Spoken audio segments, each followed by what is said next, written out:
right. We're just going to wait for people to join on. Thank you for joining our February Resilience Action Group meeting. Getting started in just a minute.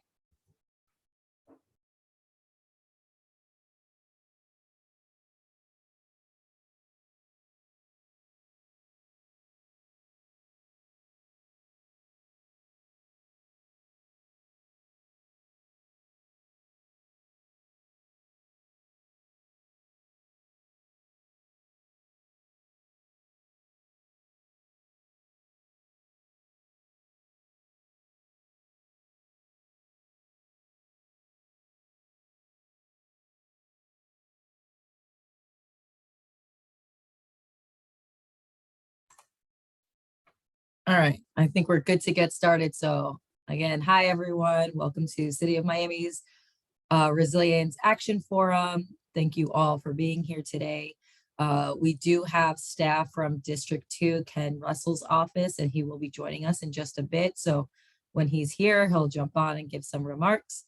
But what we wanted to start with today was we have some announcements about some good news that we have received. So I'm going to hand it over to Carol Reynoso from our grants department to give us an overview of a number of grants that we just received that will help us with some of our stormwater management. So go ahead, Carol. You're muted, Carol. That right there. I'm more of a Teams person, not so much Zoom. Good afternoon, everyone. My name is Carol Reynoso. I'm a grant writer with the Office of Grants Administration. Really quickly, we just got some really great news really within the past week. We got major awards from 2 funding agencies, one being the Florida Resilience Program, which I believe Governor DeSantis announced the award to the City of Miami a couple of days ago in a press conference. And for that program, out of 12 projects that the city submitted, we got funded for 10, which is an amazing win for the city, not only for us, but obviously for the community.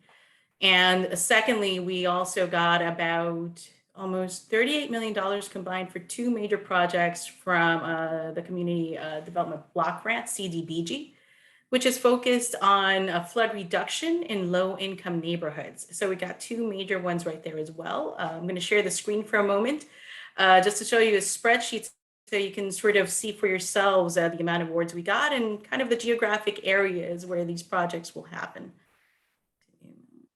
There we go. And screen one. There we are. Now, Alyssa, let me know, does the spreadsheet appear on the screen? I'm not seeing it. You're not seeing it yet? Okay. Let me make sure that I am sharing this. 1 second, screen 1. Let's go for this. Share. Here we go. And let me open it up. How about now? There we go. There we go. Yep. Beautiful. Thank you, everyone, for your patience. So as you can see here, we have a total of these first 10 here all represent the Florida Resilience Program. So, you know, just very quickly to go over them, we got funded projects in Edgewater flood improvements. The flood improvements projects, more than anything, these involve, you know, like putting in more like pump station systems, drainage systems in areas of the city of Miami where frankly, there just haven't been any drainage systems present, or whatever is just under capacity at this point. So what we're really accomplishing here with these flood improvement projects is just that not only are we building resilience by putting in these systems, but we're going to be able with future resilience projects to be able to build on those. It's like we're creating a brand new infrastructure. So not only is it exciting, it's exceedingly necessary if we're going to meet the priorities that were put forth in the updated stormwater master plan.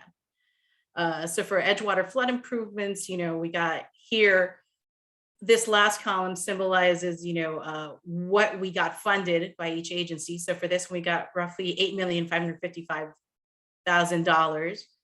Next on this right here is just like the area boundaries. So these will be flood improvements in Edgewater from Northeast 4th Avenue to Biscayne Bay, and then stretching from Northeast 22nd to Northeast 24th Street. We also got flood improvements over in Shore Crest. This is for design, permitting, and construction. So it's pretty much funding the entire thing.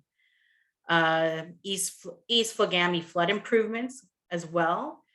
And then we also have quite a few seawall improvement projects that are funded through the Resilient Flood Program. Now, these seawalls, just like the flood improvement projects, they were based on the priorities that were identified in the updated stormwater master plan that also involved community feedback, involved, discussions with our administration and our elected officials, and, of course, reviews and engineering reviews, with consultants and our own team. These seawalls in particular, I know were part of a seawall review that the city did, I think, the year before. So it prioritized, the most need along our shoreline to be able to stabilize it. So we're going to actually have a lot of seawall projects going forth once the Resilient Florida program gets approved by the legislature, which won't happen until about July of this year. And then the governor has to sign off on it. So we don't anticipate any issues, but until that happens, we can't exactly say we have it, but it has been awarded. So we'll have seawall replacements over in Morningside and Shore Crest.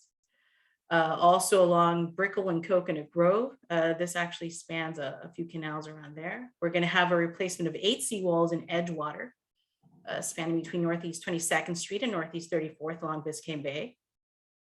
We'll also have, seawalls over in North Grapeland Heights, and as well as over in Brickell Bay Drive. And of course, more flood improvement projects over in Alapata, which is deeply needed as well.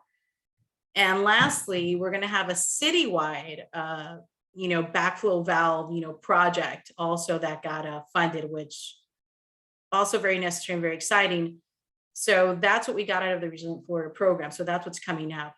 In terms of duration of projects, again, it all depends how quickly the legislature, passes this bill and the budget actually for the new fiscal year and how quickly it gets signed. Then from there, it's a contract process. But most of the Resilient Florida programs, projects that we submitted have a span from, let's say, after all the minutiae is taken care of, from design to implementation, about 2 to 3 years.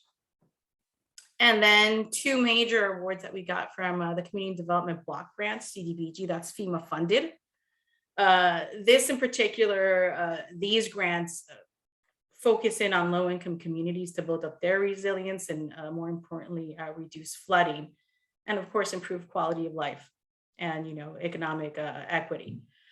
So for that, we chose 2 locations, East Little Havana flood improvements. The areas, there was a boundary, unfortunately, I don't have it on the top of my head, but I do remember they were areas that even with just a regular amount of rain, maybe with just like an hour of rain, not even a storm, it literally the streets become almost like swimming pools. So, especially, in a neighborhood where I believe at least 34% of the population depends on public transportation, it's vital to make sure that, it's not only for transportation, but for public safety, that we take care of that area. So that's going to be a major program. The whole project itself is about 37 million, and we got funded 18,447,000. And the other flood improvement project that we also focused on was Southwest Windward flood improvements. And for that one, we got 19,859,000. So altogether, we applied for $201 million worth of projects and got about $108 million worth of funding. So all in all, a very good job there. Again, for Cdbg projects, the estimated time for Cdbg, the regulation for that is about 6 years. It doesn't mean it's going to be 6 years from now. Again, we have a contract process that we go through with Cdbg, but from there, on average, the timeline for these projects are about 6 years. And of course, those timelines are decided, it's something that we bring together our engineers from OCI and our project managers, and of course our subject matter experts from resilience and public works. And, they make the decisions on how they estimate those timelines to work. And that's pretty much what I got right now. If there's any other questions, I'm happy to answer them. Great. Thank you so much, Carol. We do have a few questions. One of them was just related to how are these funded projects related to the Miami Forever bond? So I'm not sure if you or Chris might be able to speak a little bit to that. Well, what I can say on my part, and Chris, chime in if I'm misspeaking or if there's something else you want to add. But I know for at least the Cdbg projects, basically worked with, the Miami Forever bond manager, because these are priorities that were set forth from the Miami Forever bond, right? Because it was a commitment, not only from City of Miami, but the residents of Miami that voted for this. And part of that commitment was for resilience projects throughout Miami. So in our strategy to apply for these grants, we had to bring in a number of factors. For one, on our side, the grants department, we identified these grants before they were announced. For one, to start getting everyone that needed to be at the table, all the departments. And that included, whoever was managing Miami Forever Bond, which right now is being managed through OCI, our Office of Capital Improvements. And, basically, we looked at it strategically. We looked at what were the priorities that were already, earmarked in Miami Forever Bond. Also, we put against that the priorities from the stormwater, master plan as well. And then we also looked at the parameters of the grants that we were hoping to apply for. So then from the most urgent needs from Miami Forever Bond, we just went ahead and matched that to the parameters of the grant to see what projects really had the biggest likelihood of getting funded.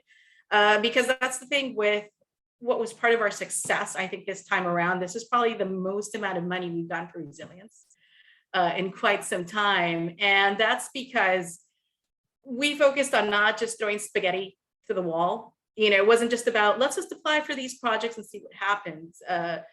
We made sure they were competitive.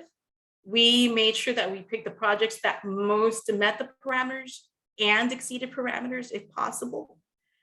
And also aligned them with the Miami Forever Bond, priorities and the Stormwater Master Plan. And for that, it was really this team effort between the departments, between grants, between, resilience and public works, between OCI, and if there were any other folks that needed to come to the table like parks and dreams, that was also, factored in. But yeah, definitely Cdbg, the match funds are coming from Miami Forever Bond. From the Resilience Florida program, the match also, as far as I know, it's coming from Miami Forever Bond. So this is very much aligned with that.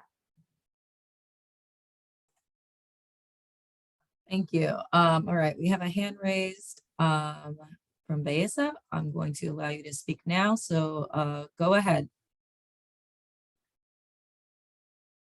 You should be able to speak. Hi, everyone. So glad to be here with all of you. Actually, I inadvertently raised my hand, so not a question over here. Okay, thank you so much. We have a few other questions. One of them being, maybe if you could just speak on this, Chris, the way that these flood improvements will deal with pollution. I know that that's been a big topic this group has been interested in. So how they will address that concern. Oh, well, generally speaking, as I've brought up in the past, all of our stormwater projects are going to include pollution treatment systems and devices and designs. In other words, everything from the way that drainage is going to be going through the swales to get to the inlets as we reclaim swales that are overly paved now, to the actual engineered solutions like downstream defenders and vortechnics, dynamic separators to get pollutants and solids out of the water, screening devices and so forth at the pump stations. So there's going to be a whole slew of different types of treatment that's going to be included in all of our drainage designs. So we are going to be anything that's dumped into the bay, which is pretty much all these projects because of outfall pumping needs. they all exceed Durham permitting requirements by 150%. That's actually a requirement for a impaired water body. So we go above and beyond that in what we require for scope of design. What are the exact treatments beyond the general ideas that I gave? That only is answered during the actual design phase. So between pumping into wells and making sure that we have dynamic separation and in areas of curb inlets and so forth, putting on curb inlet screens to prevent stuff from getting into the inlets in the first place. All that stuff's going to be considered and will be part of the engineering design as the projects get implemented. Got it. Thanks, Chris. And speaking of bay pollution, we have our District 2 Commissioner, Ken Russell here, who has jumped on the line. So I wanted to just pause this conversation for a second, just to say welcome, Commissioner, and you have anything you want to share with the group here, go ahead. Thank you, Alyssa. I know I'm driving, so I'm going to focus on the resilience of my life and that of my children, and listen, and here to answer any questions anyone has for the elected side. So happy to tune in. Keep going. Thanks so much, Commissioner. In relation to some of the projects mentioned, one of them from one of our colleagues at the county was just asking about the Shore Crest project. So Chris, I don't know if you have any details, anything to say about the Shore Crest project. I know that's been of interest for a while from our community. I might have to elicit Carol's help to remind me of the boundaries of the one that we actually were awarded funds on, because we actually have two Shore Crest projects that we recommend funding for, both between the capital plan, the Forever Bond, ARPA, and Florida Resilient. So I don't want to misspeak on which one, but I can tell you generally both of those areas that I'm talking about, Shore Crest as a whole, we have two different areas we've identified. We'll call one north and one south, basically north of 79th and south. They both are going to require a pump station. They're both going to require all brand new infrastructure where the elevations are high enough. We use exfiltration to get the water into the ground, well point systems to get the water into the ground during pumping to reduce the amount of water that goes out the outfalls. But generally it's exfiltration, piping, and pump stations. That's going to be the overall scope for either one of the Shore Crest projects. So like I said, again, the Shore Crest South is south of 79th, and Shore Crest North is generally 84th to 86th between 10th and Bayshore. I cannot speak to exactly which one got the funding from the grant, though. That one, I'm just trying to help you out there, Chris, trying to look for it. But as you know, on the grant side, this was also a team effort, and this was divvied up between myself and two other grant writers. So what I have access to is really what I submitted. I know as far as the Resilient Florida, for the shoreline of seawalls in Morningside and Shore Crest, that geographic boundary is between Northeast 55th Terrace to Northeast 65th Street along Biscayne Bay. And then again between Northeast 84th Street and Adamar Canal. And then another segment between Northeast Bayshore Drive and Davis Canal.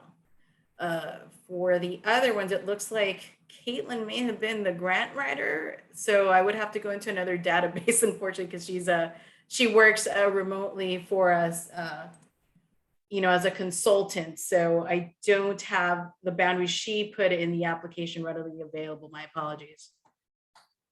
Not a problem. They really are basically similar, though, in terms of scope of what's going to be done. So while we apologize, I can't speak to the exact bounds of this one project. I think I pretty much summarized what the project will be regardless. Great. And then one of the questions is if, people wanted to learn more about all these grants and that we've received, where might they be able to find information? There's definitely on the Resilient Florida, Protecting Florida Together website, the press releases and the graphics that show the names of the projects and the funding. We have John Heffernan online from our comms department, so I'm sure we'll be working on something to bring more attention to this good news. Yeah, absolutely. You know, I spoke with Lillian yesterday about it, and yeah, that's definitely in the works. So this is obviously great news, and I think there's some more that will be shared. So we're excited. Thanks, John. So in relation to these projects, you know, one of the questions is, do any of these projects have any kind of, you know, nature-based infrastructure? Or are they, you know, what is the nature of the types of improvements? I know some of them are waterfront. So if we could speak to just kind of the type of infrastructure that is being funded by this grant and opportunities that we're looking at for nature-based infrastructure.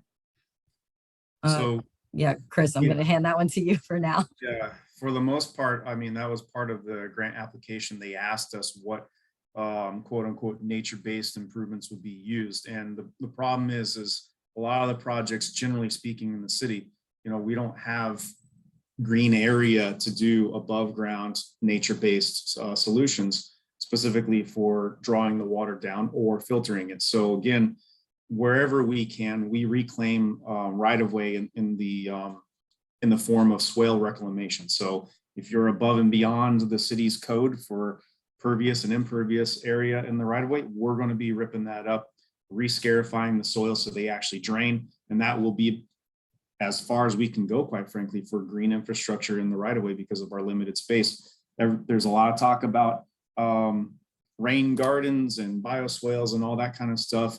You know, silvicells underneath large trees in tight areas, especially in urban areas, all that'll be considered. But at the same time, those things take space to actually build them properly so they can be, they work and so they can be maintained. All that stuff, again, will be considered a right place, right solution. Wherever we can fit it, we're going to squeeze it. But the majority of our treatment for water quality is really, truly going to be engineered as opposed to natural, as far as the majority of it goes.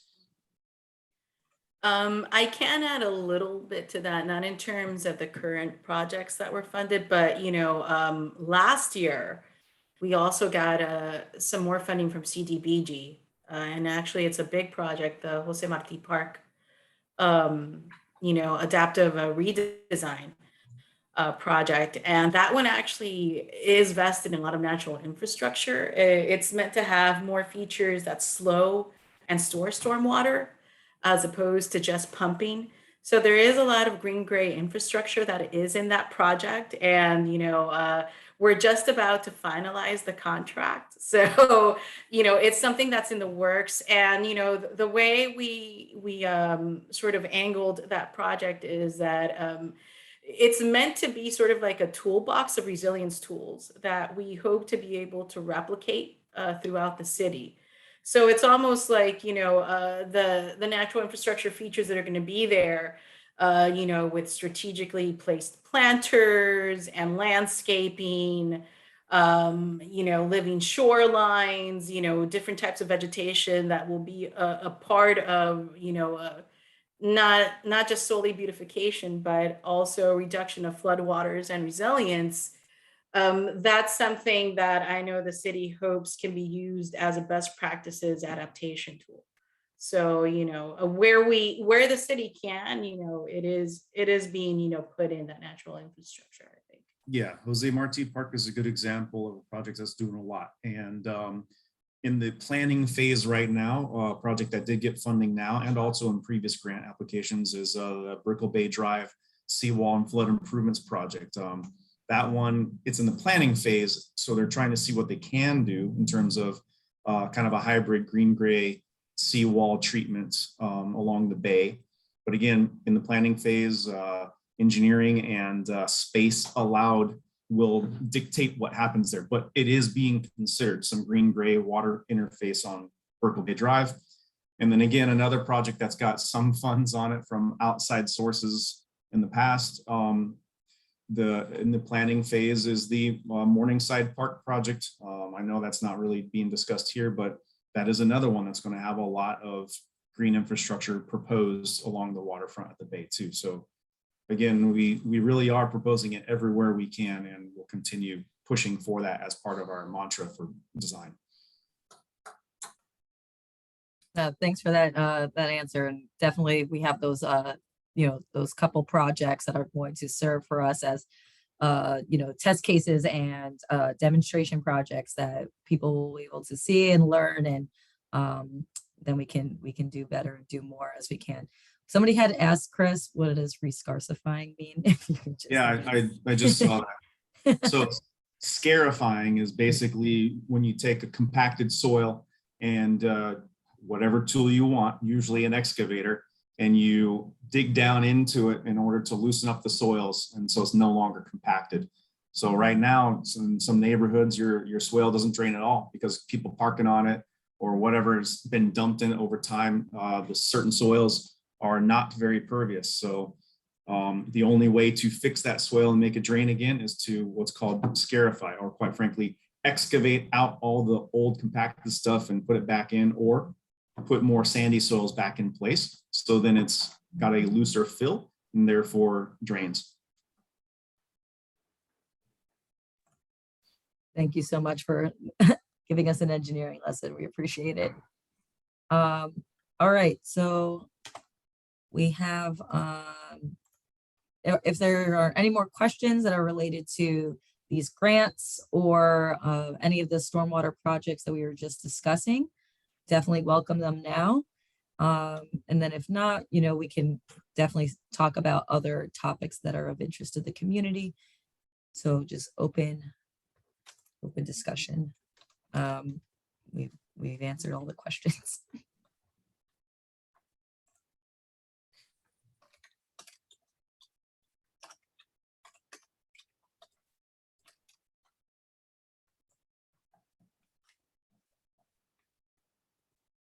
Okay, well, I am not seeing any other questions for now. Just got a hand up. Oh, we got a hand up. There we go. Thanks, Chris. All right, go ahead, Diana. Hi and welcome. Hi, how are you? Hi, and I'm sorry, it's unrelated to the agenda, so I just wanted to check if you're opening up for some other topics or not yet. Yes, definitely. I'm not seeing any other questions related to the grant funds and the stormwater project, so I think we're good to switch gears. Go ahead. Okay, sounds good. Well, what I wanted is again, Diana Pierre with Sierra Club, and just wanted to first congratulate you on the funding that you did get from the state, and I certainly hope that there's opportunities to find. I realize that the shoreline in Miami it's a challenge, but it will be good to find out ways that we can incorporate that more nature-based type of solutions. I wanted just to, I don't know how many of the commissioners are on the call, but certainly the staff that is present, I wanted to explore the possibility of having the city of Miami to be a partner this year on a citizen-led effort that we started last year called Miami Dark Sky Week. We created a website. We had it was basically a partnership. The effort was led jointly by Sierra Club and the International Dark Sky Association. But we partnered with a number of different entities, including Miami-Dade County, City of Homestead. And because we did it right in the middle of the pandemic, it was, it just started as this kind of a small effort that is still ended up leading to a really beautiful effort. We want to engage more, definitely more cities, and the city of Miami, being the city of Miami is an important player.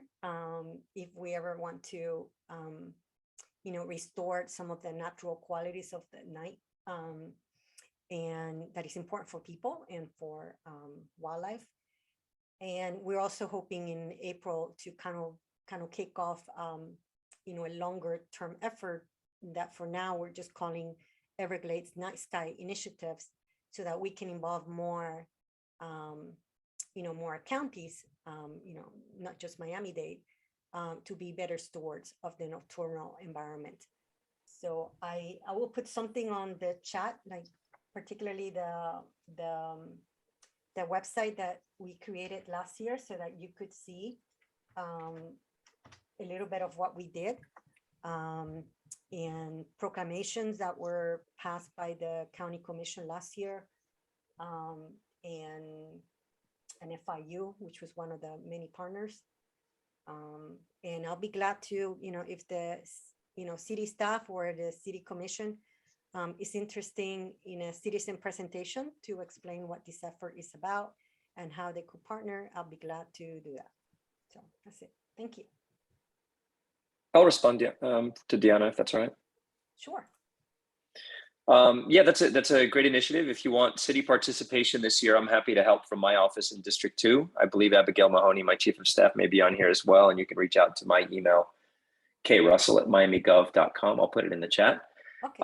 Obviously, a proclamation is an easy one, but if there's actual physical things we can do as a city to darken during that period using municipal lighting, it's not simple, obviously, and we got to be safety first. But if there's parks or things like that are, if there's things we can do to help, I'm open to it. So let's talk offline in my office. Okay, definitely.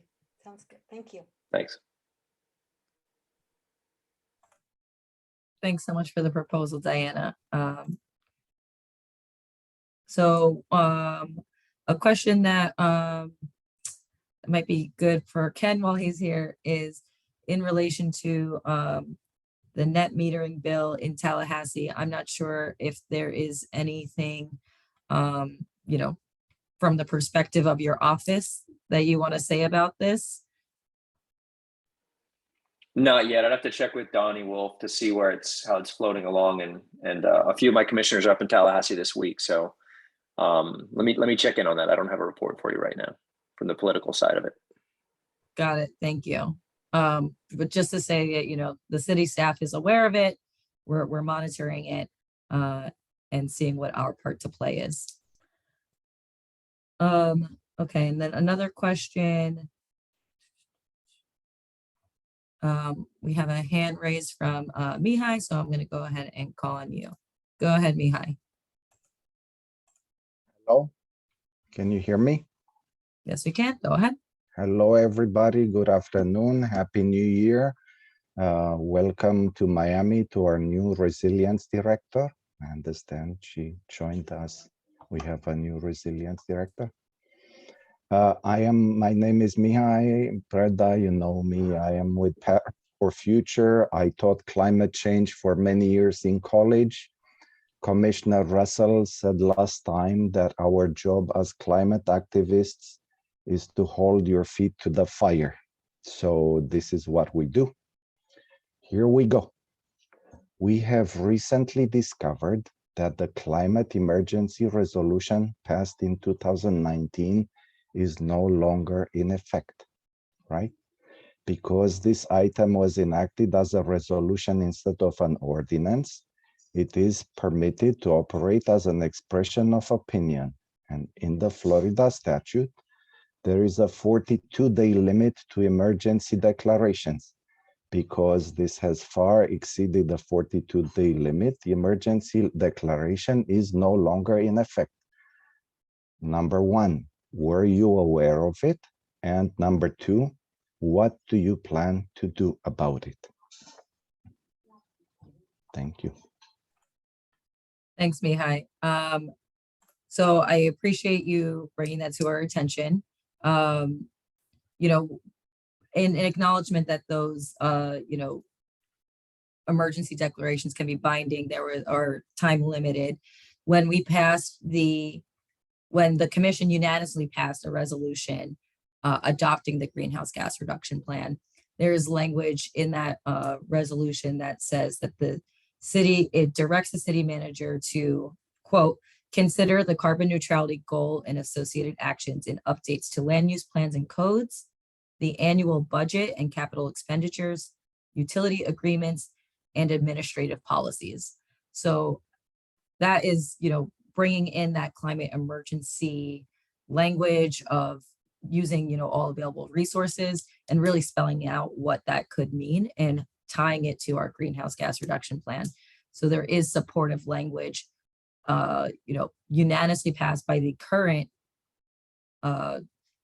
group of commissioners, saying that, they will be supporting the greenhouse gas reduction plan through all of these different measures.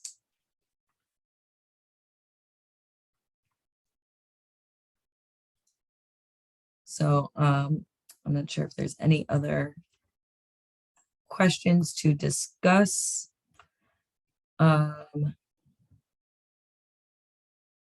So one of the questions, this one might go for Chris, is that for projects that involve replacing and elevating seawalls around city-owned street ends, what are plans around baywalk amenities? So maybe if you could speak to Commissioner, you might have something to speak up this about. Just what are future baywalk enhancements that people could be on the lookout for? Perfect timing for the ask of such a question. So as many of you know, I've been working on completing the Baywalk since I've gotten into office, and it's been in our charter for over 40 years now, yet it's still not complete. There's two big missing pieces in Brickell, a couple in downtown, and Edgewater has a lot of missing teeth in the smile. And once we get them all completed, we have a continuous Baywalk, which is also a front line for resilience, storm surge, sea level rise. Starting at the south end at 15th Street, right on Brickell Bay Drive, and then going all the way up to 195, the Julia Tuttle Causeway. You would be able to walk or ride your bike all the way through there uninterrupted. It does not exist currently in our park system, and so that's something I'm working on right now with the departments, so that we can actually recognize the Baywalk and really put all efforts behind it. I passed a resolution in October of 2020 directing the manager to use any and all efforts necessary to get it completed and bring back a plan. We still don't have that plan, but we are moving forward with everything we can do to fund it and amenitize it in a uniform way. We did pass the new Baywalk design standards, which has some of the amenity language in there on design structures and what we're looking to encourage. But this is a legacy goal of mine. If there's anything people remember of my short time here at Miami, hopefully it's that we can get the Baywalk done. Are there any specific questions about amenities that I missed? Hold on one second. Dave Dobler asked, on the Baywalk, is there any chance to have raised lips to prevent trash and debris from rolling into the bay? The Baywalk on Southeast 5th Street is a flat surface, so it enables debris to flow into the bay. I'm picturing the Southeast 5th Street one. Yes, by the design standards, they are all supposed to have a lip along the edge. So all the new construction ones should, and I'm trying to picture the one at Southeast 5th. I'd have to look at it, Dave. I'll take a look at it because all of the new designs definitely have seawall raised above where the walking area is, and that is in the design guidelines. Great, that's great to hear. And one of the amenities the constituent was saying is just benches, seating areas, ways to sit back and relax, I guess, along the Baywalk. Yeah. Yes, we're definitely encouraging. There's allowances for trees and seating areas, walking areas, biking areas. It's 25 feet wide altogether. So there's plenty of room to put in all the amenities while still having enough space for passive use as well. Great. Thank you so much for that update. So if it is coming to City Commission, both 2 readings in February. It's a code change to give the Baywalk more presence, and we're using the state statute identity of a greenway, which exists in state statute. And so we're going to, if the vote passes, we're basically going to identify the Baywalk, which it never really has been. It's in the charter that just says patchwork one by one. As any property redevelops, it has to give the Baywalk. But in the last 40 years, there's many properties that haven't redeveloped. So we're looking for a mechanism through which we can call it one established greenway, put it into our park system, allow the city to negotiate with each of those missing pieces so that we can get an easement from them now instead of waiting 10 years or 15 years from now when they redevelop. So I hope you all are open to advocating for that. Commissioner, do you have an idea of when people should expect that to be at commission? It's on this agenda, the first February meeting and the second February meeting. If it passes on first reading, so this coming meeting, it's in the agenda right now, actually. Okay, so for the next commission meeting. Yep. Great. I'll look up the number if we're still on here. I'll look it up and throw a link up. Oh, that would be perfect. Thanks so much, Commissioner. Okay, so I apologize to Mihai, so I'll allow you to come back and finish speaking. Go ahead, Mihai. All right, thank you very much for reading for me this new greenhouse gas resolution that I understand is supposed to replace the old one, right? And well, let me tell you what I know. The Fridays for Future Students, a lot of young people spent Fridays for many Fridays in 2019, rain or shine, in front of City Hall to get the city to act on the climate emergency that we're in. And they were very happy and they felt heard when they saw the city passing the resolution that matches the seriousness of the situation that we're in. That resolution talks about citywide emergency mobilization. It talks about the city reaching out and educating the population on the climate emergency. I did not hear you quoting anything of that sort in the new resolution. So no, then the new resolution or ordinance, whatever it is, does not have language that reflects the seriousness of the situation that we're in. All right. Mihai, I would say that the greenhouse gas reduction plan that is reflecting, that is reflected in this resolution does have that language that spells out what is the challenge for Miami, what is the nature of the issue, and calls upon actions for the city to mobilize resources, educate the public. So I would say that your feedback has been heard. I know that you have your own issues with the greenhouse gas reduction plan, but we do feel that this language and the greenhouse gas reduction plan gives the city the roadmap to taking seriously the declared climate emergency and move forward and take action. So it is because of the advocacy of your group and others that this plan was made possible, and now we know what we need to do to actually take this seriously. So yeah, go ahead. You can respond. I believe you can respond. All right, how about now? Yes, can you hear me?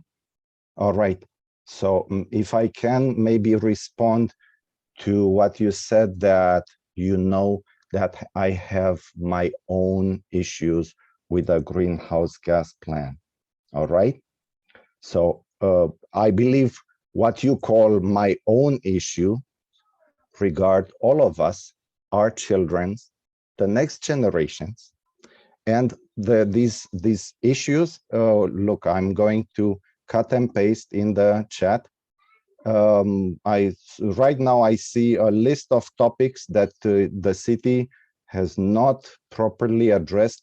Right now this list is 18 items long, right? I'm just gonna pick one of them right now. What the city uses as a source for scientific knowledge. We have heard you over and over again saying that you trust the guidance of C40. But here's the reality. Congress has created the National Academy of Science with the express purpose to inform the government and the population on items of scientific importance to the nation. When you choose to disregard the National Academy of Sciences and we go to C40, well, you are ignoring the best quality scientific advice. And that is a problem. We have some lawyers on the line. They might even look into the question if this is even legal, you know? I am trying to tell you, and we have been trying to tell you every month about these problems. I'm gonna cut and paste them in the chat. Please, you're welcome to read our open letters and so on. I really hope you're gonna finally address the serious problems and the issues that we raised, because for the past year and a half, you have not. Thank you. Please read in the chat our comments. Thank you very much for your feedback as always, and going to just elevate, we've had some comments about what's going on in Tallahassee. For those who feel strongly, the legislative session is happening right now. There's a lot that happens up there that affects what happens here in Miami. And there's lots of great opportunities to engage and have those effects trickle down to our local communities. So I just offer that as another way to advocate for those who are part of this group here today. Dave Dobler asks for the commissioner, for us, is there any interest in working on and sponsoring a gas-powered leaf blower ban like they did in Miami Beach? I think Dave or another group brought this up in the past. We began to discuss it, but Ken, what are your thoughts? Yeah, I know it's not only is it a nuisance for a lot of people from a noise pollution perspective, but two-stroke engines are certainly the least efficient and most polluting. And so I'd be open to looking at it. I want to write something that we get passed. And so I think we need to look at how other cities have done this and take into account the business side of this that my other commissioners may be very interested in. There's an entire, obviously, industry of the mow and blow companies that make their living on cleaning these, houses and yards and streets and everything like that. And so we want to make sure and do this in a thoughtful way that we don't suddenly put it to where they can, instead of the 8 houses a day, they can only do 3 because of maybe if they have to use a rake, or if we're doing electric only, that the technology does exist for them to be able to have power all day to do their work at a reasonable cost. I have to make sure that we do this in a thoughtful way, just not a blanket ordinance. And also there's the hours, right? Some people from a noise perspective don't want it on certain days, times, weekend, quiet, things like that. So I'm definitely open to it. I just want to do it in a thoughtful way. And I'm happy for any case studies and examples of other cities that have done it in the best way possible. But we definitely have a very diverse city with a working population, a wealthy population. We need to make sure this works for everybody. But I'm open to it. Thanks. Go ahead, Diana. You had posted a link. Yeah, hi. Yeah, I just wanted to point that out, because it's funny that came up by somebody in the call, just because yesterday I had somebody asking for help on that issue, and I basically directed them to that website, which is led by mainly by a group of people who are experts on this issue. Many of them are healthcare workers, and they have a lot of great resources in there, including things such as this whole issue with leaf blowers and land care, and what are some other alternative solutions. And there are definitely cities that are moving in that direction. So that's it. Thank you. Thanks, Diana. And I'll just mention that,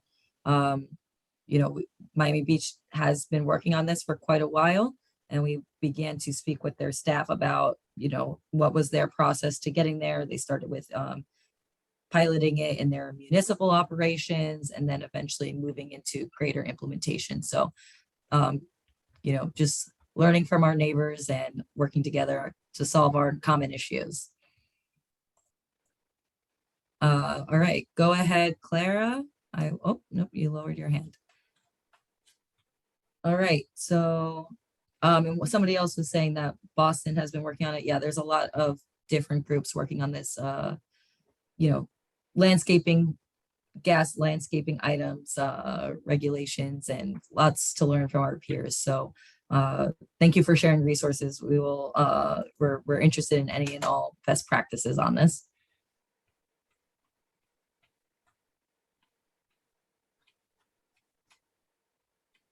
All right, pausing here for any.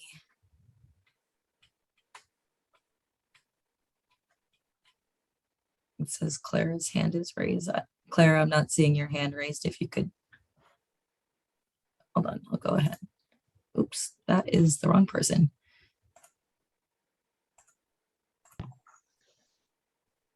Go ahead, Thank you. Clara. Hi, can you hear me?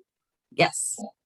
Okay, well, this is a follow-up about the question of the science and listening to the science. And I wonder, you've been making the greenhouse gas reduction plan and for a year and a half now. I wonder next meeting, could you start off doing a presentation to us about the science that you're basing your decisions on? And telling us your resources so we can just see, are we talking about the same reality? And hear what you're basing, what science you're basing your decisions on. Thank you. We can definitely consider giving a presentation on the greenhouse gas reduction plan for our next meeting. We'll No, that's not what I said. Can you present to us, just like you present other things, information, frequently you start the meeting with a presentation. I've heard the greenhouse gas reduction plan. I want to hear what science are you basing your plan on? I just want a presentation of the science so we can see what are you listening to? What do we agree on the same reality? That's all. I want to hear that, a presentation of your science.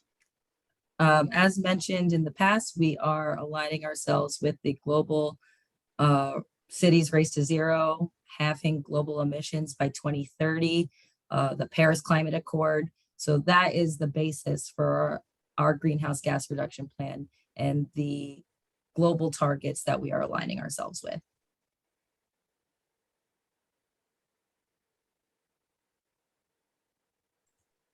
All right, I am not seeing any further questions. So I want to thank everyone for joining us here today, for your interest in all of these topics, continuing to work with us and moving the needle forward for our great city. Our next meeting is, I'm looking at the date right now, March 3rd. So these are moving forward the first Thursdays of the month in 2022. So with all of that, I want, in relation to agenda items, what is the agenda item for the Green Walk resolution? Oh, it was posted up a little bit earlier, Eric. I can follow up with you. Commissioner Russell sent the link in the chat, so appreciate that. So with that, we will see everyone on here next month. Thank you very much for joining us. Have a good one. Thank you. Thank you.